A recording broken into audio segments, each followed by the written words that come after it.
मध्य प्रदेश के नरसिंहपुर में कृषि उद्योग समागम किसानों के लिए यादगार रहा है। समागम में उपराष्ट्रपति जगदीप धनखड़ और सीएम डॉक्टर मोहन यादव ने नरसिंहपुर और किसानों को कई सौगातें दी।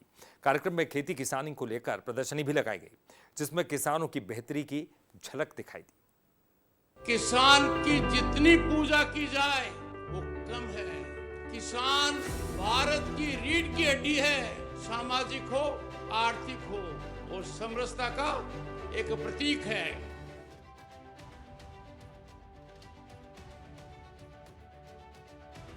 नरसिंहपुर का कृषि उद्योग समागम मध्य प्रदेश में खेती किसानी को लेकर नई इबारत लिख गया।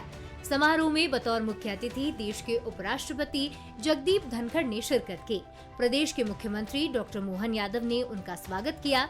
समारोह में नरसिंहपुर में प्राकृतिक और जैविक खेती को बढ़ावा देने वाले किसानों को सम्मानित किया गया।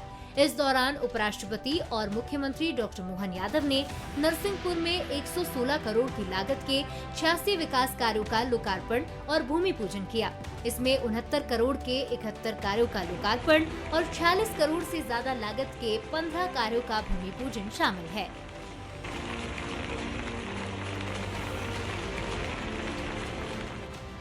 कृषि उद्योग समागम को संबोधित करते हुए सीएम डॉक्टर मोहन यादव ने कहा कि मध्य प्रदेश की सरकार किसानों की जिंदगी बदलने के मिशन में जुटी है। प्रदेश के किसानों के लिए सोलर पंप देने की योजना शुरू की गई है, जिसका लाभ किसानों को मिल भी रहा है। उन्हें भारी भरकम बिजली बिलों से छुटकारा मिला है और साथ ही उन्होंने बताया कि किसानों को सब्सिडी के जरिए जो यंत्र चाहिए वो सरकार देगी। सीएम डॉक्टर मोहन यादव ने कहा कि कृषि आधारित फूड प्रोसेसिंग कम है, इसीलिए किसान मेलों का सिलसिला शुरू किया गया है। हमने तय किया है कि अभी हम फसल उत्पादन में तो बहुत आगे हैं, लेकिन कृषि आधारित फूड प्रोसेसिंग अभी हमारे यहाँ थोड़ी कम है।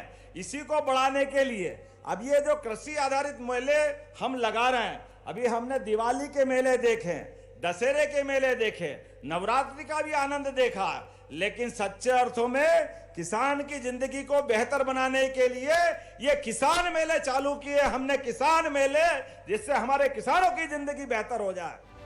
पूरे प्रदेश में किसान मेले लगाए जाएंगे और इसी सिलसिले में सीहोर के पास 12 से 13 अक्टूबर को बड़ा मेला लगाया जाएगा। सारे किसान भाइयों से निवेदन है, अलग अलग प्रदेश के सभी सेक्टर में पहले हमने मालवा में मंदसौर में मेला लगाया, वो पूरे मालवा के लिए था। अब ये महाकौशल का है, नरसिंहपुर, जबलपुर, मंडला, डिंडोरी, इस पूरे बेल्ट के लिए। इसके बाद जुलाई में सतना में किसान मेला लगाने वाले हैं, बाद में चंबल में, मुरैना में मेला लगाने वाले हैं। एक एक करते करते और आखिरी में प्रदेश स्तर का मेला 12, 13, 14 अक्टूबर को भोपाल के पास सीहोर में लगाएंगे। अर्थात किसान के लिए केवल एक दिन की बात नहीं रहेगी, लगातार ऐसे विकास के हमारे कीर्तिमान बनेंगे, लगातार किसानों को प्रोत्साहित करते रहेंगे। कार्यक्रम में उपराष्ट्रपति जगदीप धनखड़ ने कहा कि विकसित भारत का रास्ता किसान के खेत और गांव से निकलता है। पूंजी किसान के पास है, इससे अर्थव्यवस्था में बड़ा उछाल आएगा।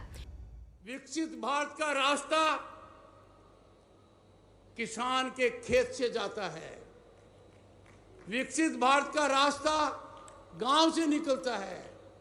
विकसित भारत की कुंजी किसान के पास है और उस किसान को आप सर्जन कर रहे हैं, वो संकल्पित हो रहा है और अर्थव्यवस्था में बहुत बड़ा उछाल आएगा।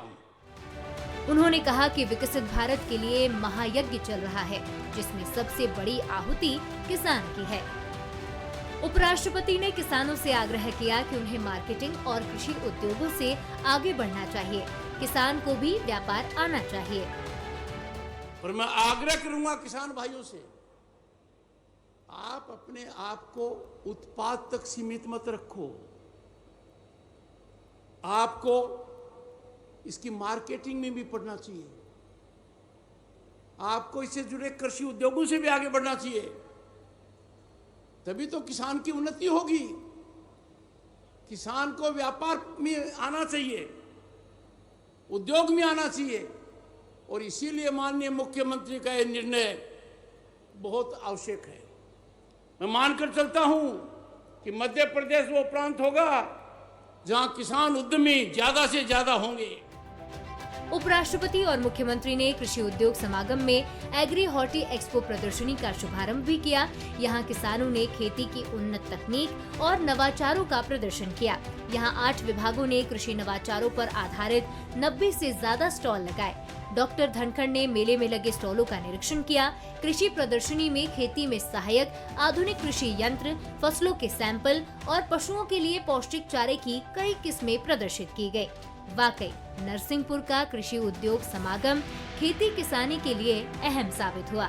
उपराष्ट्रपति ने किसानों को नई राह दिखाई तो सीएम डॉक्टर मोहन यादव ने भी साफ कर दिया कि ये सरकार किसानों की है। किसानों की बेहतरी के लिए वो कोई कसर नहीं छोड़ेंगे।